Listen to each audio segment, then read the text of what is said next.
Vivek, like always, pleasure to welcome you. Always, my friend.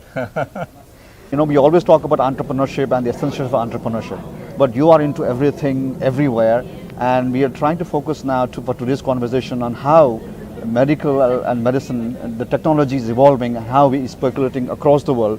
We don't actually need now billion-dollar investments to come up with these products and research. Anybody, anywhere in the world can do that. How do you think that the technologies that we take for granted in Silicon Valley and in the West can actually percolate to the lowest level and empower those people? I'm going to challenge your question. I'm going to now tell you how technology is democratizing and how technologies out of India can disrupt the US innovation system. There's a company in New Delhi called Health Cubed. They had built a device a few years ago which is a platform for medical instruments. Basically, it's now the new version of the device looks like an Apple TV.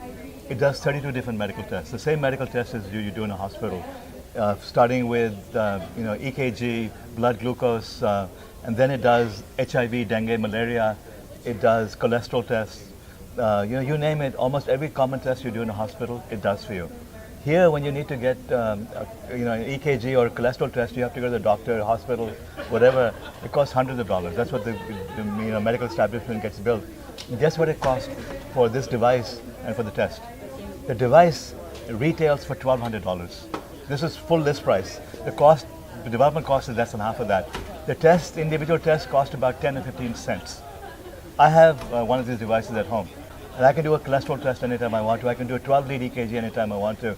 I can, check for a whole variety of other symptoms anytime I want to. I get the results immediately.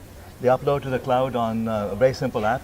I get the diagnosis. I can see a doctor anywhere in the world who can now give me sophisticated diagnosis. It gives you preliminary data, and you can analyze it and say whether the data is good enough. But you can share with the doctor and get results immediately. This device could upend America's medical system. Imagine now if you had a device here where you see Berkeley, you had a device here in each building where if you wanted to get a blood test, you're not feeling well, you go and you get your blood tested immediately. And if the symptoms aren't, if the indications aren't good, you can now call up a doctor on your iPad. The doctor happens to be in New Delhi or happens to be in Mexico City. And the doctor charges you 50 cents for the consultation because it's a short consultation. The doctor has all the data and you can get advice.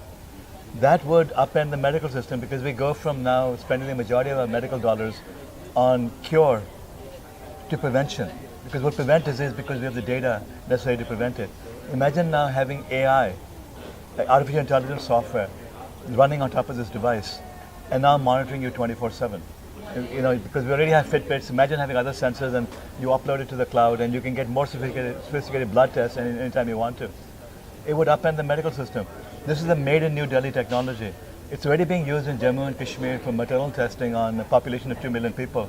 In the next 12 months or so, it's very likely that there will be 10 million people in Bangladesh who are being tested with this device and another 10 to 20 million in Mexico and Peru and possibly Brazil.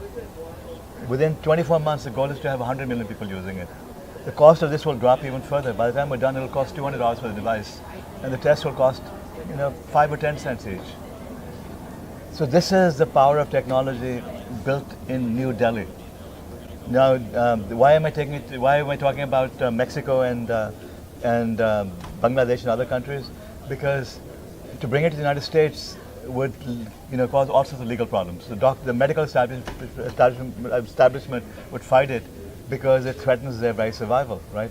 So we're bypassing the United States. And when I say we, this is a technology I've been watching for the last 3 or 4 years. I joined the board, I invested in it because I want to take this to worldwide. So that's why I'm saying we now. So we're taking it to Latin America, to Africa, to parts of Asia, and that could disrupt the US medical system. This is what's possible right now. That before, the United States and Europe had a monopoly on innovation. You needed to spend mega bucks on developing world-changing technologies, and you needed access to the research labs here and then the venture capital system over here. Now it doesn't matter. VCs have become irrelevant. The large research labs have been developed because entrepreneurs anywhere and everywhere can now change the world. as I'm telling, as we're doing with HealthQ. You're hitting a very right point. I was going to mention to you some time ago, I had interviewed the co-discoverer of Lipitor. Right. And he had said that they had invested about $1.5 billion for the research of that particular product. And some company from India or some other country cannot just steal that or take that away after 10 years when the license goes away and start producing it. So they said there is a cost associated to it. But you give a very good example. We don't need to invest that much in research anymore. Right. We don't need to invest that much in research. And you know, when it comes to, again, the traditional medical establishment, the biggest change that's happening in it is are the advances in genomics and the microbiome. Genomics means that our DNA has been sequenced. So far, Lipitor and all of these drugs that we take were based on symptoms. So they would cure one particular symptom. But you know, you and I were brought up, were born in India, right? I was brought up abroad, but the fact is that we grew up believing in holistic medicine. Ayurveda was very common, is still very commonly used in India. In China, you have acupuncture. In other parts of the world, you have other forms of traditional holistic medicine. The Western medicine system has been based on curing particular systems, and hence the arrogance of people like the ones you're talking about, who say that we're big, we're mighty, we have these billion-dollar drugs, no one can challenge us. Advances in the microbiome. You know what the microbiome is? When you went to school, your teacher taught you that we're made up of cells, and cells has a nucleus and DNA and so on. The teacher was wrong. We're not made up of cells, we're made up of bacteria. We're somewhere between 2 and 10 times more bacteria in our body than we have cells. What's regulating our health may not be what we think it is. It may actually be the bacteria, the microbiome that's regulating us. Every week there are studies being published which demonstrate the effect of the bacteria in our gut. The key to losing weight, the key to maintaining, to curing disease, the key to our mental state may be the bacteria in our gut. It may be a matter of taking feces from one person. When I say feces, I literally mean shit from one person and transplanting it to the tummy of another person to bring health. So who cares about these Lipitors and all these Western medicines when the treatment may simply be taking a cocktail of bacteria, and that changes your body's functioning. And of course you have to also change your lifestyle and habits and live healthier lifestyles. It's a sophisticated ecosystem. It's not just a matter of taking one medicine and assuming everything will be okay. But imagine now getting back into an era of holistic health based on scientific evidence. You know, if anyone wants to challenge me on this, Google microbiome. Look at the news alerts on microbiome. Every single day you'll see major studies being published about it. And what this is doing is ripping the entire foundation out of the Western medical system because it doesn't make sense. It doesn't make sense that to lose weight, to cure disease, to cure mental anxiety, you take a cocktail of shit. I mean, you know, it sounds gross, doesn't it? But really, that is what's being discovered more and more and more. To date, the results have been in rats, in other animals. Now they're doing human studies. The Chinese, for example, did a study on humans and determined that weight loss could be done by bacteria. That was just a recent study, but there'll be many others in human beings over the next 5 years. We're 5 or 10 years away from this becoming, you know, established science and based on human studies. But you already have a movement called probiotics. People take probiotics and they swear by them. You know, that may not be as crazy as it seems. It may well be that there's a science to probiotics, and that's what's being discovered right now. So the basic foundation of Western medicine is being challenged. And the beauty of this microbiome is that entrepreneurs can do it. The cost of sequencing is dropping to practically nothing. Within 5 years, it'll cost as much to sequence an entire human genome as it does to purchase a cup of coffee, which means that anyone, anywhere can now participate in these advances. Computers, supercomputers that can analyze data cost practically nothing now. Our smartphones, by my estimate, are 40 times more powerful than crazy supercomputers were.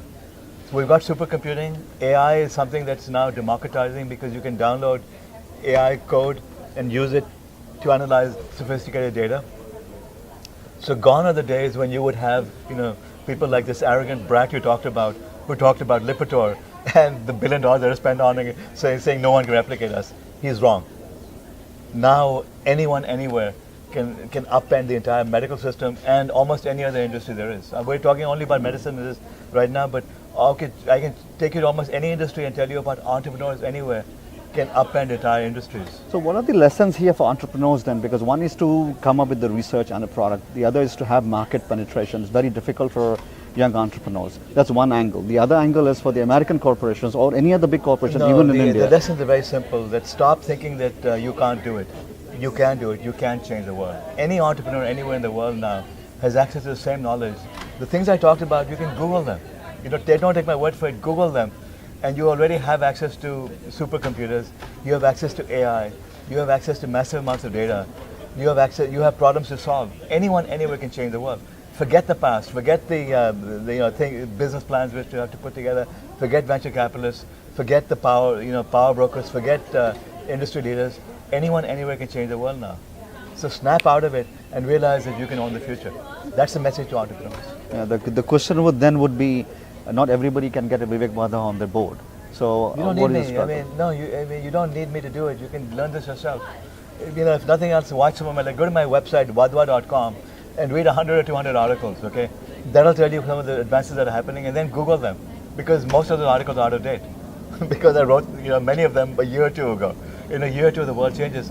Or even better still, read my book, Driver and the Driverless Car, How Our Technology Choices will Make the Future. That book will give you a roadmap on the things you need to learn. Even that book is out of date now, because things keep changing every 6 months or so. But the fact is, the book is still relevant because it tells you where to look and tells you what's possible. Okay, Vivek, like always. All right, my friend. Thank you. Appreciate it so much. All right. Thank you.